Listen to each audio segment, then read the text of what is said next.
Welcome to the Skip and Shannon Undisputed podcast. I'm Joy Taylor. You can catch us Monday through Friday at 9:30 a.m. Eastern, 6:30 Pacific on FS1. Here's what this podcast is all about. It's an unscripted, unfiltered, undisputed version of the day's show, and there is a lot to get into in today's podcast. Let's get to it. We're joined now by the man you see perform our theme song every morning, Lil Wayne. Welcome back to Undisputed. It's just all-time great.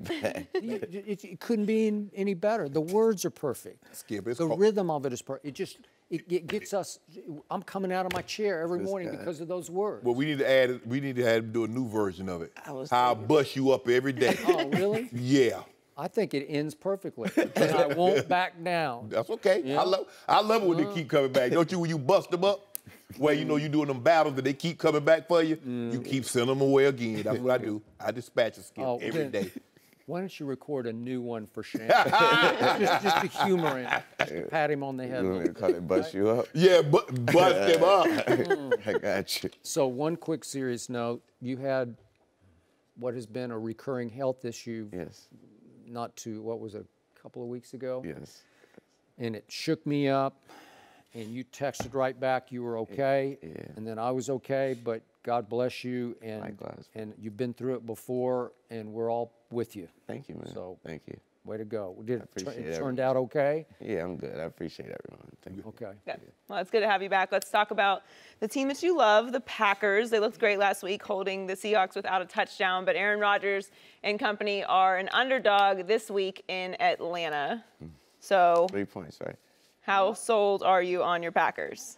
Oh, how sold am I? Oh, they bought me like as a kid. So yeah, But this week in Atlanta. This week? Yes. Oh, we got them. Really? Yeah. Oh. Yeah, that's nothing.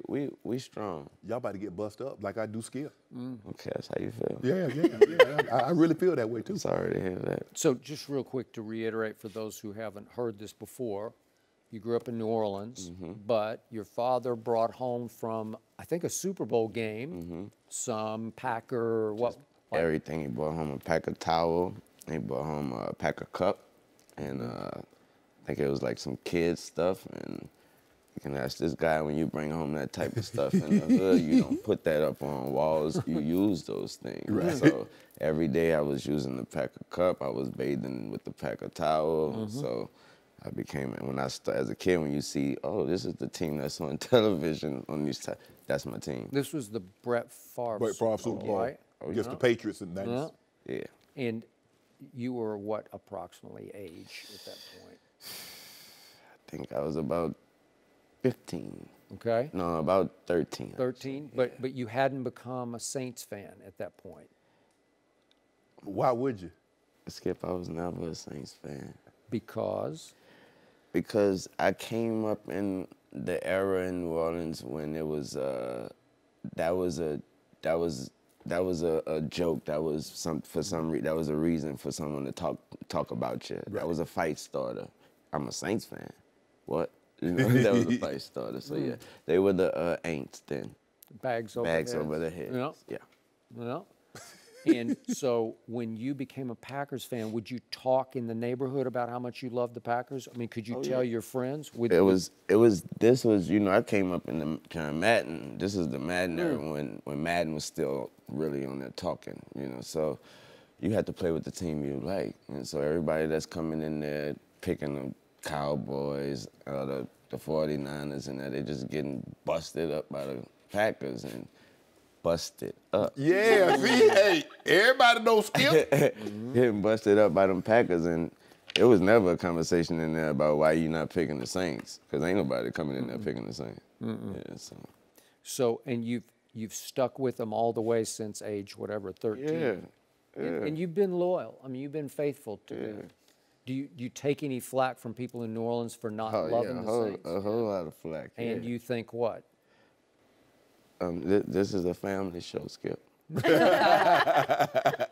Well, I know you well enough to know when you think something, that's it. It's over. Yeah. And you don't care what anybody else thinks. Yeah, and also with that said, we got as the Packers, we got the Falcons, and the reason why I'm sold on them because in growing up in New Orleans, you don't care about the Falcons doing anything. Yeah, and even you don't have to be a Saints fan. You just don't like the Falcons. Just because of the division rivalry? Yeah, Okay. it's the rivalry. You Yeah. just don't like the Falcons. You So taught that deep down, do you not like the Falcons? I don't like the Falcons. No. Okay. Can you put it into words like any? Do you not like the colors? Again, Skip, this is a family show. Okay. All right. I got it. They were pretty much the same. They didn't win a whole lot back then. Yeah, no, they didn't.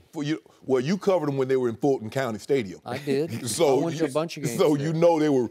I mean, you had a pair of cleats on, they might throw you in the game if you were big. Yeah. Until Dion came along, and then things started to pop. Yeah. Yep. The Dirty Birds. I mean, well, that was before. That was long before. But that's when they had MC Hammer, too legit to quit. He was standing on the sideline.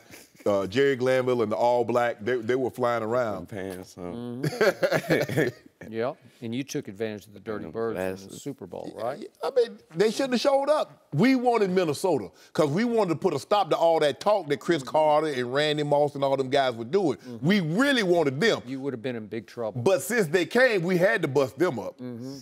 I mean, look, Skip. Yeah, but you remember the Eugene Robinson incident the night before, and all of a sudden they're in disarray, and you took advantage of that, and you caught like one ball in the game. I caught two. I caught two. I caught two. Two? Yeah, two. Yeah, two. It's a quiet game, but you were hurt. Yeah, right? I tore my, I ain't tear. I had a second degree, third degree sprain of my MCL. Can you believe he remembers this stuff? Yeah, old Ray Buchanan did a dirty shot on him. That's why I wouldn't pick him up today in my truck if his truck was broke down. But that's okay. No, I wouldn't pick him up. No. So, you want Go to ahead. So, Mr. Wayne, my issue with your Packers today is that I keep hearing more and more about how your defense is greatly improved from last year. And I'm sorry, I can't see it because it was 21st in points allowed last year. And then what happened? I can tell you what happened. We haven't allowed a touchdown in the game, in the opening game. I mean, we haven't not allowed a touchdown in the opening game since I think 2014 or 15. Okay. We did that. All right, was that what you did or what Russell Wilson couldn't do? If that's not a symbol that the defense has gotten better, I don't know what it is. But to me, nobody, there was no acquisition where I said, I'm glad you started this statement off with to me. Okay. Well, to me, to everybody, there's no acquisition. Like the Giants, 2 years ago? Yeah. Olivier Vernon and Janoris Jenkins and Snack Harrison. And you're like, whoa, boy, they just beefed up. They upgraded. And I'm saying nobody changed. I can answer that for you. You want to know what it's called? Confidence in your defense. Okay. That's what it's called. You don't need to start acquiring all these new pairs of clothes to throw in your closet just for when somebody walk in there, it looks good and you don't even put it on. I'm good with what I got already. Watch when I put this on. You're still good with what you got. Ben had this. Yeah? Yeah, it come from Walmart. Seriously? What you got on? I was thinking Cabela's. I don't know what that is. I don't either. It's a gaming catalog. Yeah, they got this section in Walmart. Yeah. So you know Cabela's is. I know what you're talking about. Yeah. So you agree with Shannon Sharpe that Mike Daniels has emerged as a sudden star after 5 years, and he just dominated the Seattle Seahawks offense, and was he the player of the week? I think he was. No, somebody else. Jermaine Johnson. Okay. Jermaine Johnson, yeah. Whatever. He should have been, though. Yeah, he should have was been. Good. Absolutely. He was First great. time I ever called his name. Stop it, Skip. Seriously, he played Dallas twice last year. He had one tackle and 3 tackles. Talk about his Dallas. Well, but and they ain't won nothing. The world revolves around the Dallas Cowboys. They're America's Not Super team. Bowls. They're the biggest draw. Not in all Super of Bowls pro in the past football. 20 years. Huh? Not Super Bowls in the last 20 How years. about ratings over the last 20 years?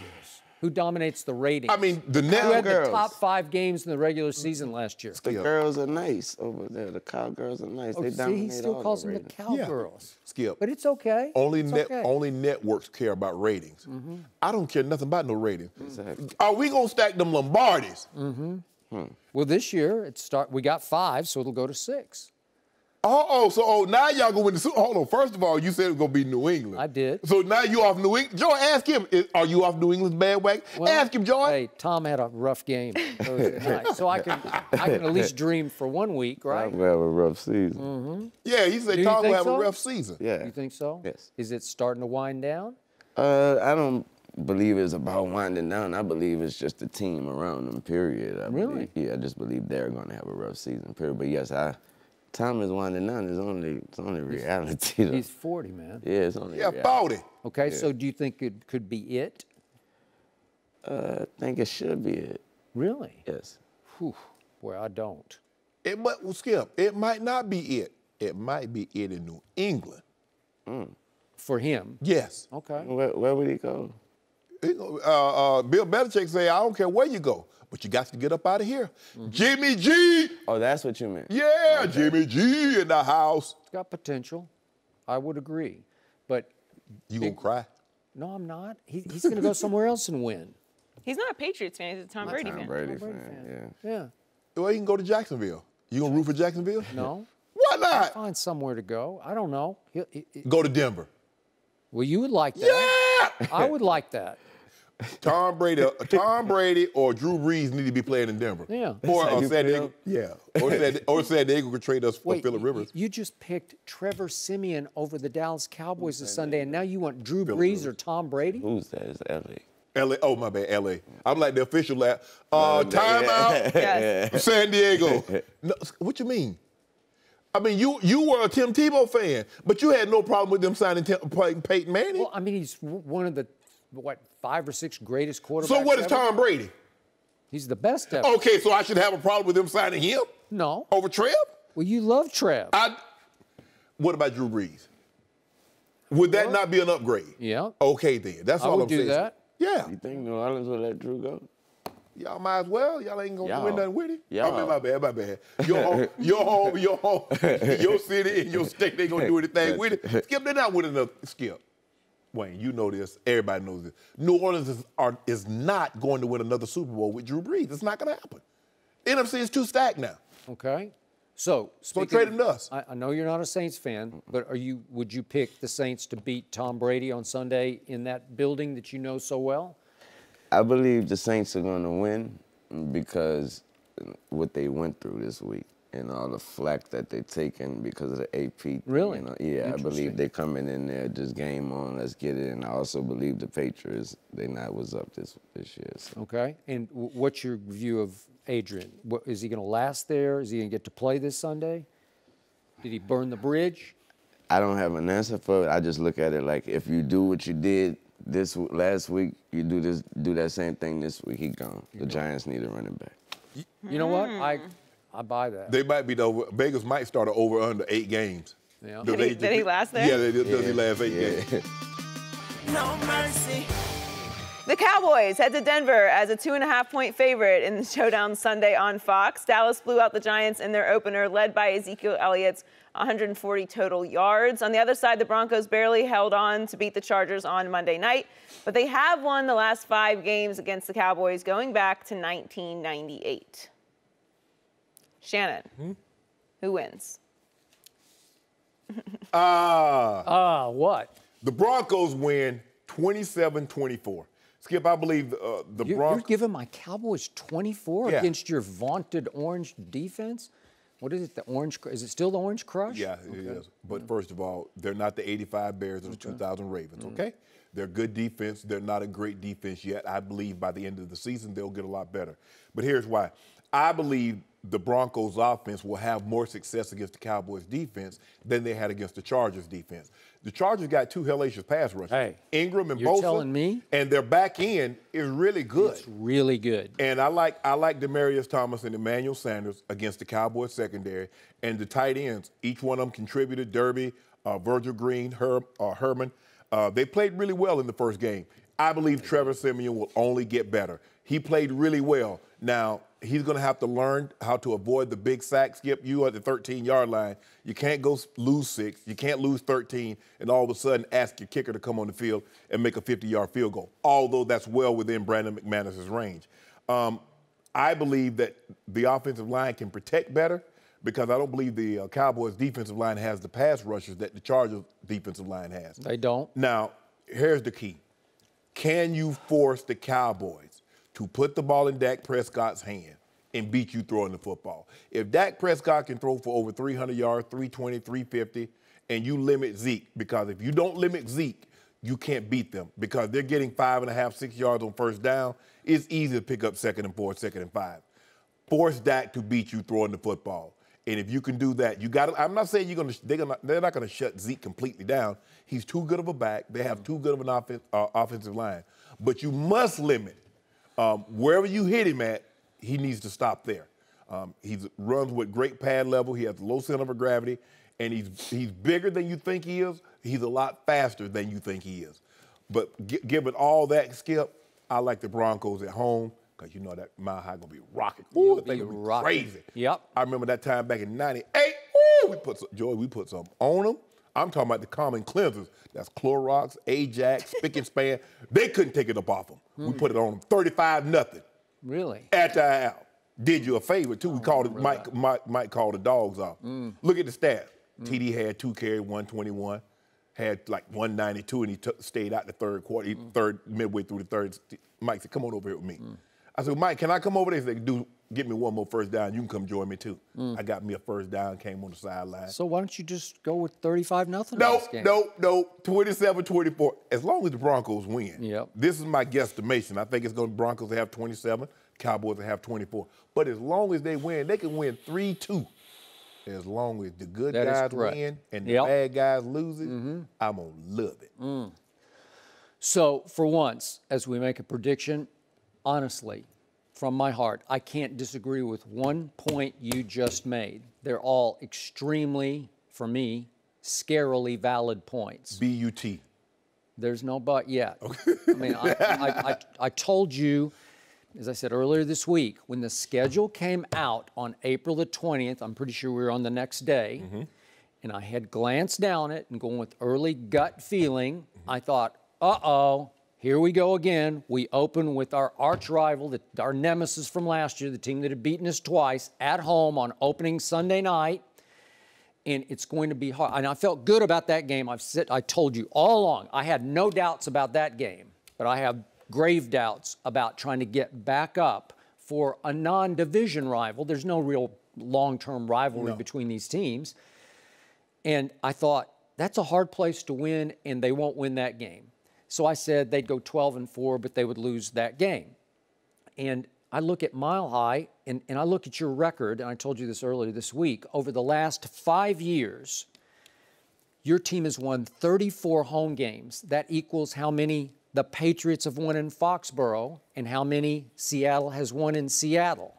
They're all tied with 34 wins, number one of most wins over the last 5 years. Right. Well, that says a lot about Mile High. And I was there covering the game the last time my Cowboys won at your Broncos, and it was way before your time because it was in 1992. I was there. Were you there? Yeah. Oh, you were on that team? Yeah. Oh, I was thinking you were younger than that. You're always older than I think you are. I got the Denver in 90. We had y'all on the rope, Skip, and then y'all put a drive together at the end to beat us, nip us at the wire. And you did not have Mr. Elway We that did night. not. You had Tommy Maddox, who threw 4 picks that night. And Sean Moore. They were all. Yeah, they alternated a little bit. But Tommy threw 3 TD passes and 4 picks. Yeah. But Emmett took the game over, and that was a team that was on the verge of breaking through and on a roll toward winning a Super Bowl a year before its time, actually. Remember, it's late in the year, December 6th. So I forgot you were there. You didn't catch my eye that night. I was playing fullback then. Oh, you're playing fullback? Yeah. Oh, I was dropping that hammer on Ken Norton Jr. Oh, were you? Boom. Well, I wouldn't go that far. Yeah.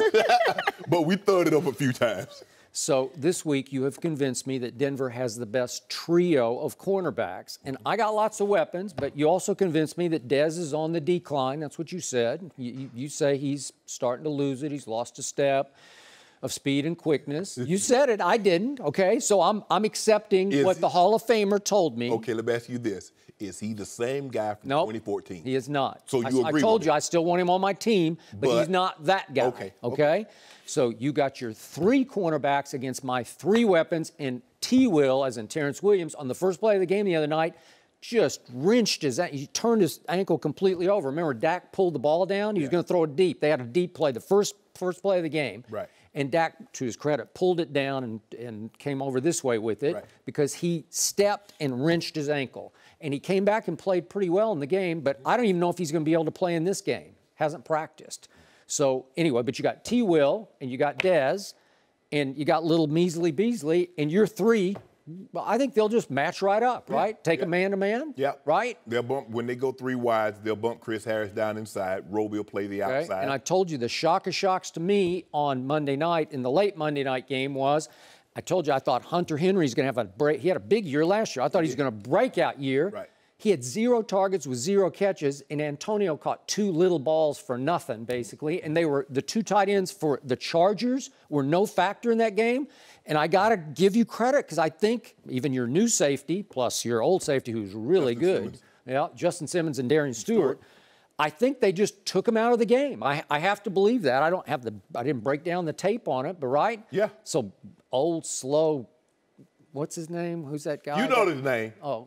Yeah, well, the guy you could outrun, what you say? Sure could. Yeah. Sure can. Jason Witten, I don't think he's going to be much of a factor. So all of a sudden, you throw 8 in the box and you say, come on, 21, we got you. Yeah. And what happened to Melvin Gordon in the late Monday night game? Not much. Nope. He got loose, remember, early on the first play of the game? It was the first carry. He went 21 yards. Guess what he went after that? He had 17 more carries for a grand total of 33 more yards. Well, I told you I was shocked by your defense. I thought you would miss Wade Phillips, miss TJ at safety, and you didn't. I thought they played great against a Charger offense that's difficult to deal with. Yeah. So I look at all this and I say, man, will Zeke have tough sledding up in the Rockies? I think he will. I don't know if he can go for 100. If he can't, they can't win.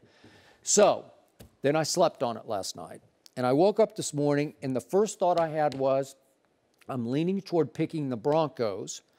But wait a second. It boils down to Dak Prescott versus Trevor Siemian? Trev. And you know what I thought? Seriously, I didn't know this until I woke up this morning. I'm on the treadmill, and it just hit me. I can't pick Trevor Siemian. I just can't do it. He's not good enough in a game of this magnitude against a quarterback of this stature. I think he'll make the mistake that'll turn the tide in this game because he tried to make the mistake that turned the tide against the Chargers. He threw the one to Casey Hayward, my man from Vanderbilt, who couldn't hang on to that early pick 6, and then he coughed it up in the 4th quarter and took the sacks that took them out. Which one of your cornerbacks is Casey Hayward caliber? No, I don't even know if I'm going to have Orlando Scandrick. He had surgery on his left hand. Well, you know you're not going to try to play. He said he's going to try to play. I don't know. And if I'm a wide receiver, guess what I'm going to do? I got it. You're going to do it. Right on his left hand, Joy. And I don't doubt that. I would shake his hand. How you doing, bro? You would do that. I would agree. But Dak Prescott keeps talking about how people are underestimating this Cowboy defense because it was so salty, to use Dak's word, during the preseason, because so many Shannon Sharpes, he didn't say this, but so many Shannon Sharpes have no respect for the Cowboy defense. And Dak said, we played and practiced against them every day during camp, and they made us work hard because they got chips on their shoulders.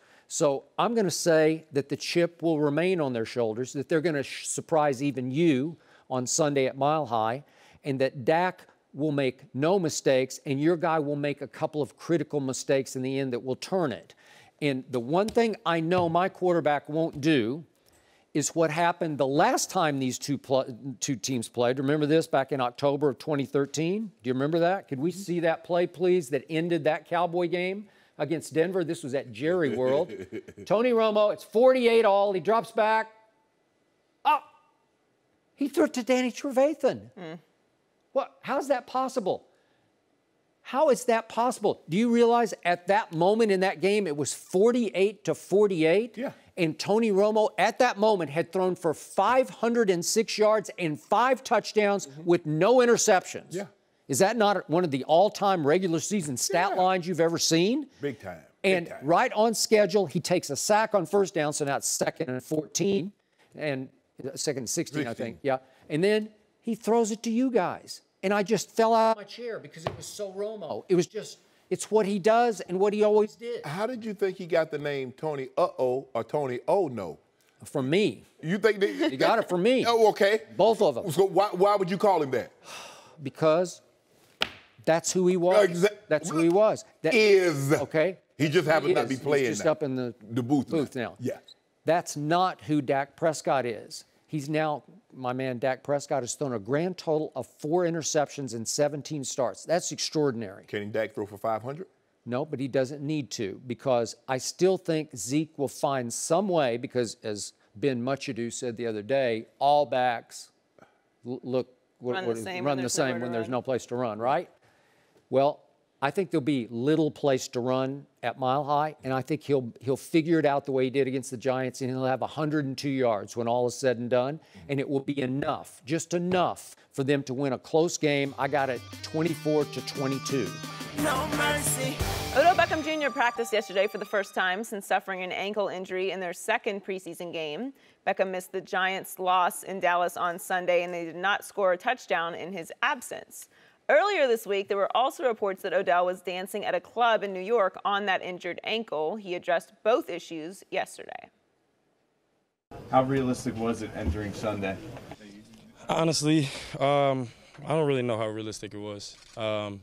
As bad as I wanted to play, it just wasn't there. It had been, 3 weeks after the injury. It hasn't even been a month since it happened. And, this is a 6 to 8 week thing. Unfortunately, as much as I was trying my hardest to get out there, it just wasn't enough time. You said 6 to 8 weeks. I mean, that doesn't sound like a high ankle sprain. That sounds like something more. I'm not a doctor, really. I don't know how long it is. There's guidelines. It could be 4 to 12 weeks. And you never know. Everybody heals differently. How do you respond to that report that said you were in a dance-off with Russell? I figured you would ask. It was a full-on dance battle, man. We were in there break dancing. I had the little beanie with the pad on it, spinning on my head. And it was incredible to be able to, do something like that with Russell, man. It really, it was everything for me. Was that a false report? I don't really know. Did they mischaracterize? Yeah, but it happens. It happens all the time. So it's not really something that bothers me anymore. Shannon, what do you make of all of that? Well, I don't know what type of injury he had. We know it was an ankle injury, and if it was a high ankle sprain, those do vary. This is the one thing I do know. Normally, when you limp into the season, you limp out of it. And Odell probably should take another week to make sure he's closer to the healed side. But given the way their offense looked Sunday night and where they looked throughout the preseason, I just don't know if he can afford to do that. They just didn't look good offensively. They had no rhythm. Eli got hot a little bit, but really they were really never a threat. They're different offense with Odell because he can lift coverage. Brandon Marshall didn't do a whole lot. But until they can protect Eli, until they have some resemblance of a run game, Skip, 30 yards is not going to cut it in an NFL game. You just can't do that. Now, maybe in some colleges, Texas Tech, they can win a game with 30 rush yards, but they're going to throw for 500 or 600 yards. That's the difference. NFL game, that's not going to happen. You have to have some resemblance of balance. And Skip, about the dancing, I think you and I both can agree to this. The two most popular athletes in the state of New York is Odell Beckham and Aaron Judge. And sometimes you have to laugh at what's being said about you to keep from crying. You can't validate. You can't try to, if you try to, every time somebody says something and you try to come out like, no, that didn't happen, you drive yourself crazy. So Odell is trying to make light of something, but for me, it's hard for me to believe that Odell Beckham was in a dance-off and don't nobody have no footage of it. What's the likelihood of that, Skip? Come on now. They got footage of everything. Odell went to the concert. Odell was over here. Odell was at the Supreme. He was in L.A. He was hanging with Iggy Azalea. He was doing, ain't nobody got no video or nothing. So until I see video, I don't believe it happened. And you should also believe that it didn't happen because you don't see no video. So with that being said, Odell's going to be back. And the next time you see your Cowboys, something bad will happen. Like 10-7. It don't matter. Y'all losing. By the way, the Giants looked so bad on opening Sunday night, in large part because of my Cowboy defense, to which you give no credit. But that's another story for another topic. Okay. This is what I've learned to date about Odell Beckham Jr. When he speaks to the media, I put zero stock in anything he says. And to your point, maybe he deserves to jack with the media now, because that's all he does is just jack with everybody. He's just sort of shining you on. He's saying either what you want to hear or something crazy this, crazy that, because he loves to feel his own power and sit back and watch all the reporters run to their little computers or to their TV shots and give the public these breathless, hyperventilating reports like I saw yesterday afternoon of Odell Beckham says it's 6 to 8 weeks. And he also said it could be 4 to 12 weeks. That was the end of his interview yesterday. He said 4 to 12 weeks? He's just messing with you. You know, like he's just making things up. It might be. Huh? How you know? 4 to 12 weeks? Might got a little fracture, bones. I saw people on the, 6 to 8? I heard reports yesterday he might not be back until the 7th game of the Giants season, which is Seattle at home. Baloney. I don't buy any of this. I do take to the bank what our man Chris Carter said on First Things First. He knows him some Odell because he is basically, can I say he's Odell's mentor? I think that's fair to say. Knows him very well, and it is Chris Carter's sort of educated guess that Odell will play on Monday night. I thought he could have played on Sunday night because, help me out with this, if you really have an issue, why would you go out there and warm up for that game? Why would you be practicing all this week? If you're trying to get it right, you just got to stay off. You know this and I know this. Well, normally, Skip, when you're coming off an injury, they will always ask you to go out there and warm up because they want to know, are they going to activate you or are they going to deactivate you? So a lot of times when guys are coming off injuries, you know, you might practice, but I want to take one last look at you before the game. So you go out there and get a nice little warm lather and we'll see what you look like. Me, I was one of those guys, I was superstitious. I went out there and warmed up trying to be all cool like everybody else before the game and got knocked out. So I never went back outside again. So the next time I say, hey, Greek, trust me, I'm ready to go. And that's what you have to do. Skip, you have to admit, he looked better in yesterday's practice than he did Sunday night. Will you agree with that? I don't even know. I don't know what he's doing. I don't trust. I only trust what he would do in a football game. Right. And he needs to be Odell Beckham Jr. Not only must he be able to run, but he must be able to protect himself. And what good is he out there if he can't help us win? I mean, him out there hobbling around, that does nothing for the Giants' offense.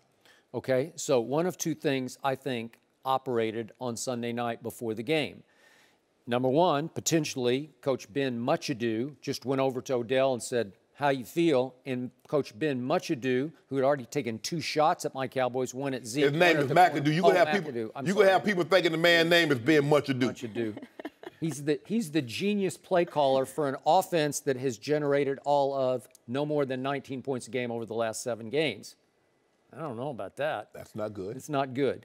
So Coach McAdoo goes to check with Odell, and I think Coach McAdoo's body language kind of showed me that he was thinking, we got this. We don't really need you. We'd like to have you, but we don't really need you. That's one theory. Or number two, as you brought up, maybe he was playing a little hard to get. Maybe he was effectively negotiating because he does want a new big deal. He does want to be paid not like the highest wide receiver. DeAndre Hopkins. Yeah, he wants to be paid more than any quarterback. So maybe he's effectively saying, let's see how you do without me.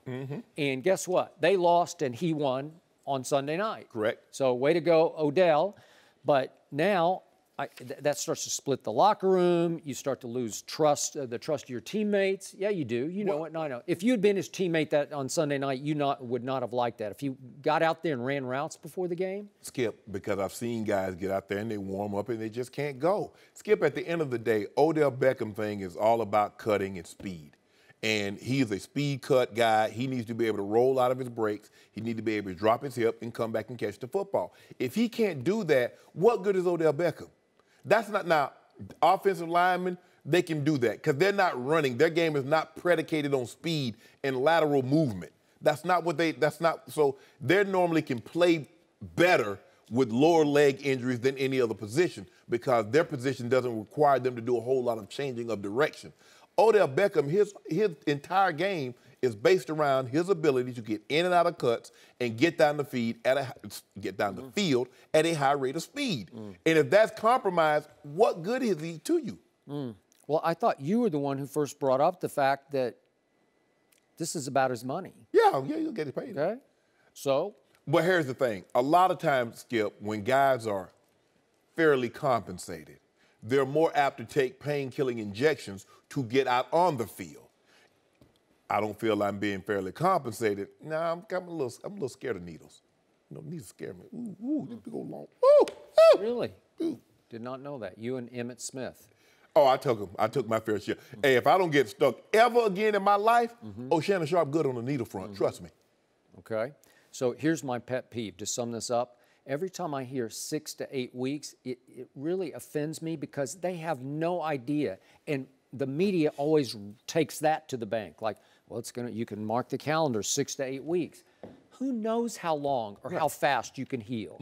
And again, I obviously didn't play in the National Football League, but I've had 4 big surgeries in my life, and I've had 3 medial meniscus scopes, 2 on one side, 1 on the other knee, and they told me 6 to 8 weeks. And I'm a fast healer, and I just got right back on my exercise bike, and I was back in 2 weeks each time. Oh, you went to see Benny Hinn, huh? You know how he healed up down the Holyfield? Oh, don't worry about it. Skip, here's the difference. But you know that. But Skip, you can come back. There's no timetable to it. It's in your head half the time. There's a difference between jogging, straight line, and then playing receiver, lateral movement. You need to be able to explode. But let me ask you a question. Could you have won a race on that medial? Yes. Yeah, if you raced 2 weeks? Yeah. Yes. Yeah, I was full speed in 2 weeks. Yeah, if you racing a 70, 80-year-old, you could have. No, I was back to where I was at that point in my life. However fast I was, I got back to that wasn't very fast, though, Skip. You make it seem like you are Usain Bolt. Well, running 10Ks or marathons? Is that what you're talking about? Oh, now you Hakim El Garouche, huh? No, but I'm just saying I was reasonably fast. I ran a 35-minute 10K. Do the math on that. When was this? How old were you, like 22?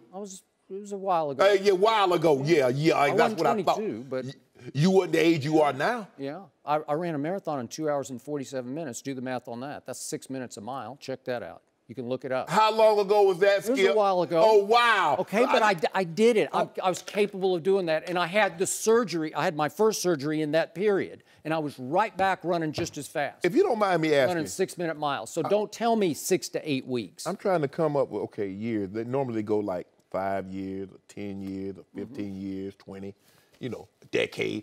What is a while ago? Can you give me a number? Can you put a numerical number to that? Maybe like. I don't know. I'll race you right now. 1 mile. I'll run barefooted. We'll go down to Cheviot Hills. It's right across the street. Oh, now you Zola Bud. You want to run barefooted a mile? I'll run barefooted. How about that? 1, 2? No, I ain't running no miles, Skip. Okay. Or 2, or 3, or 8. How many football fields were a mile? I don't know. None. All I know is this. Good point. All I know is this. Was I the fastest guy ever on the field? But the fastest guy on the field that played defense never caught me from behind. Why is that? Because you were a fast healer. I was fast as I wanted to be. Yep.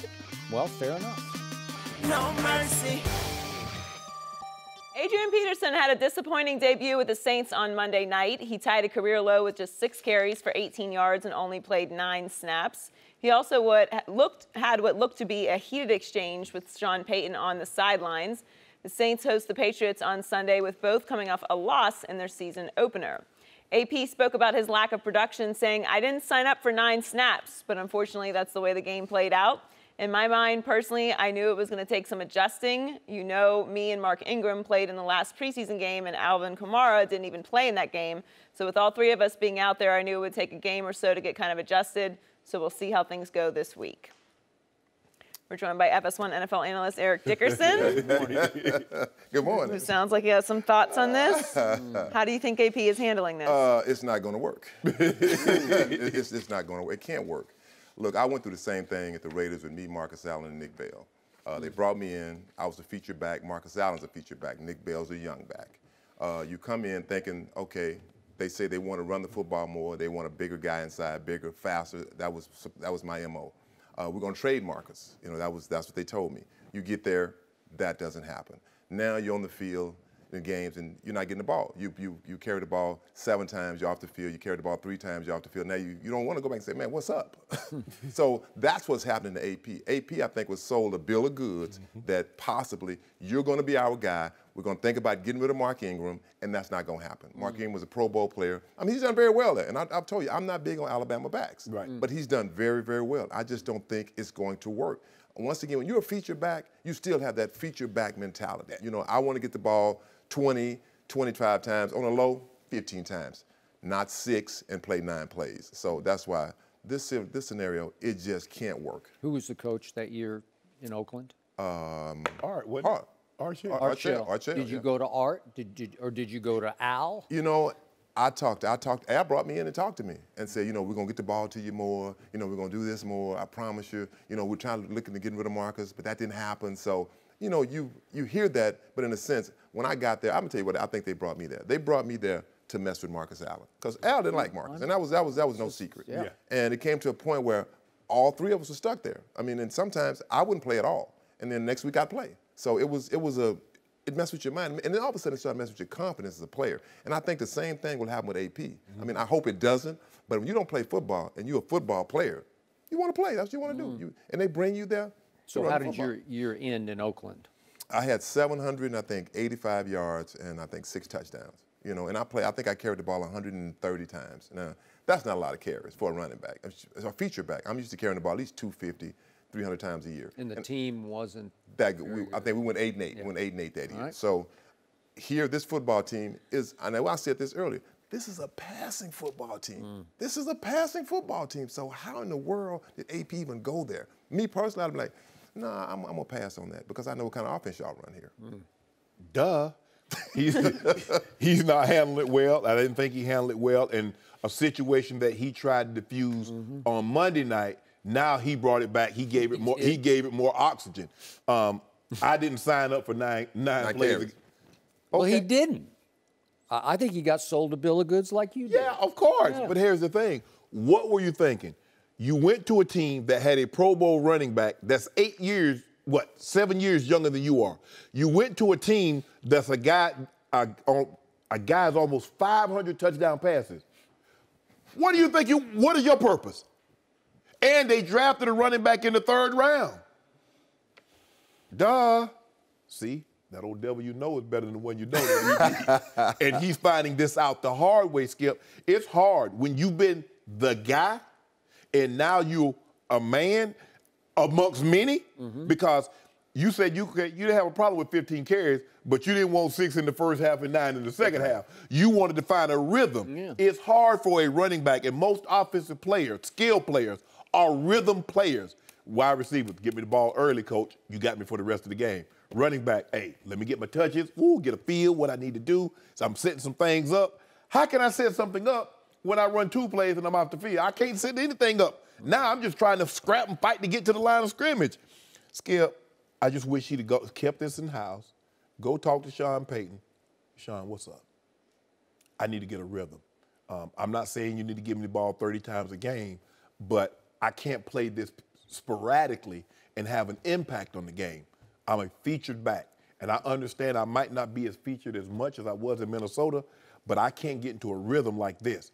Now, they're going to watch this tape of what New England, Kareem Hunt had 148. Alex Smith threw for 368. You get Drew Brees, you get Adrian Peterson, so this might be the week, Skip. And by the way, Dante Hightower probably no play. So if there's any week that Adrian Peterson should get carries, it should be against this defense. Now, the Saints, they made Sam Bradford look like Aaron Rodgers. They did. But now they get the guy that got 5 Super Bowl rings in Tom Brady.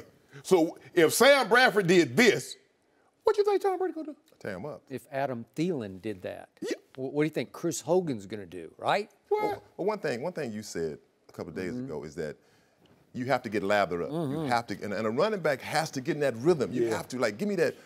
And I've got 6 carries in a row. You know, Yeah. and you go back to the huddle, you're breathing hard, but all of a sudden you get in that stance and like, okay, hand it to me again. And that's what you want. And you cannot get into a rhythm carrying the ball 6 times in a whole game. It's impossible. Yeah.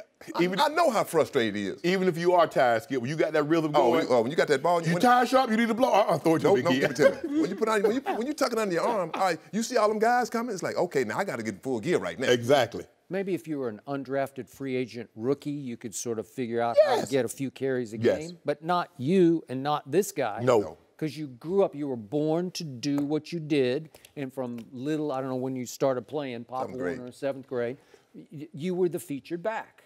So in this case, I bought the bill of goods because we had Drew Brees on at the Super Bowl in Houston, and he was adamant about how we've got to get back to 2009. And I get it. They're a passing football team, but he said, look what we did in 2009. They were a 50-50 run pass. And guess what? They won the Super Bowl with some balance. And I thought he really did want to get back to that, and I thought Adrian was going to be the featured back. And then they draft Kamara. Then I think Sean Payton just took everybody for a ride on this Adrian Peterson thing. It was a little bit to sell some tickets, take a little pressure off the team other ways. And I believe the bridge got burned during that game late in the first half on Monday night because you don't do that to this guy. This is the biggest coaching ego this side of Bill Belichick is Sean Payton's to me. He has a lot of control. I feel like he has total control of the franchise. And you can't show him up like that. And trust me, Sean's seen it on TV a few hundred times this week. You showed him up. Did you see the look? Oh. The look was like, man, I want to jump. You showed him up on national TV on Monday Night Football. I just think the bridge is burned. I think he's going to be out at some point. But here's the thing, though, Skip. Even in 2009, they were running back by committee. They were. It was Pierre Thomas. I know. He was the main guy. Yeah, but there was no feature. There was nobody getting, you get 30 like carries. He's used to being the guy. Adrian Peterson is only used to coming off the field when he's tired or it's 3rd and long. Oh, when he wants to. Yeah. But to get, like he said, 9 snaps, no running, Skip. Now, James White, a guy that's used to playing this role, this wouldn't even bother James White. This wouldn't bother Deion Lewis or Gillisley because guess what? He was playing behind LaShawn McCoy. So that, that's in and out of the ball game. That's a good analogy. It wouldn't bother him. But also, none of those guys are Adrian Peterson. No, but see, that's the thing. See, that's right. No. They are Adrian Peterson. They're just not AP. AP got left in Minnesota. Right, exactly. Adrian Peterson went to New Orleans. That's the difference, Joy. So, gut feeling, Eric Dickerson, who wins this game? That's a tough one, too. I'm going to have to go with the Patriots. I think they're going to bounce back Patriot style. You got us the first week. Kansas City beat up on them. They were exposed in the running game. I think that New Orleans will try to run the football against them if they saw what they saw 2 weeks ago. But I'm going to go with New England. Tom Brady, you have to. I mean, can you imagine the Patriots going 0-2? Nope. After the Super Bowl? No. I mean, and that's the thing, though, Skip. I mean, what looks good on paper, but they weren't expecting to lose Julian Edelman. They weren't expecting to get Hightower nicked. Amendola's, I'm pretty sure, not going to play. Right. They didn't expect Gilmore to look as bad as he did. But no, if they go 0-2, the sky's going to be falling. Drew Brees ain't no slouch in that Skip. Now, you know what he does in that building. He's extraordinary. and by the way, Drew Brees has made 10 Pro Bowls to Tom's 12 Pro Bowls. So this is a matchup. This is a shootout. First time ever 2 guys with over 400 TD passes have played against each other. Yep, I got you. So I'm with you, though. I do not bet against Tom Brady, especially after he got humiliated in the 4th quarter at home in the opening game. No mercy. Let's talk some NBA. Kyrie Irving's trade to the Celtics was the biggest story of the offseason. During his intro press conference, Kyrie said he hadn't talked to LeBron during the trade talks, but he said, quote, "I learned so much from that guy." Lil Wayne is still with us. Wayne, what's your take on Kyrie leaving LeBron and the Cavs? It's a grown man, as in Kyrie. You got to do what you want to do. As when you're in that situation and make the decision you want to make. Whatever you do, I have no opinion on it. Yeah, just do what you do. But, a lot of people said, how could you leave the best player on the planet and a chance to go to, what's LeBron been to, 8 straight finals. This would be his 8th. So if he goes this year, be 8. He went 7 straight. So you just have a. We just talked about skating in the break, but you could skate into the finals, right? So why would you leave that? Because when I look in the eye, as in if I'm putting the Kyrie shoes on, when I look in the mirror, I see all that stuff y'all talking about right there. Yeah, it's not about me looking next and saying, oh yeah, this guy is the greatest guy ever. I don't want to ever leave your side. I could be talking about that person as if that mirror was right there. Yeah. So maybe he feels that same type of confidence in himself. And he does. And I could take a team, we could skate right on into those finals, and I wouldn't care if we got to play you to get there. We're going to skate right on into those finals. Well, right now, Kyrie is in the way of LeBron skating to the finals because he had the guts to say, okay, I'll commit long-term to your arch rival, and I'll stay in the East, and we will go head-to-head, potentially in the Eastern Conference Finals. That's what I admired the most is he said, not only am I tired of doing this, I don't want to be your sidekick anymore, but I want to challenge you mano a mano. Yeah. Right? Yeah. Who doesn't admire that except this guy? Because now he's in trouble. No, do you. Yeah. Do you. But just keep my name out your dentures when you do it. Bron should have never came up. He knew if he went to the owner and says, I want to leave because I don't want to play with LeBron anymore, he automatically knew.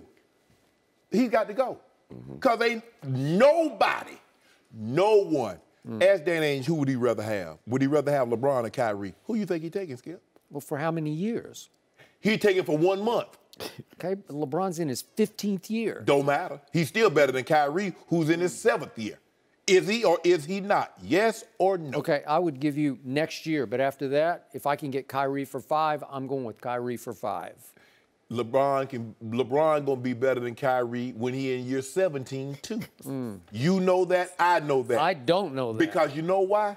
The only thing Kyrie can do is score. Who does Kyrie make better?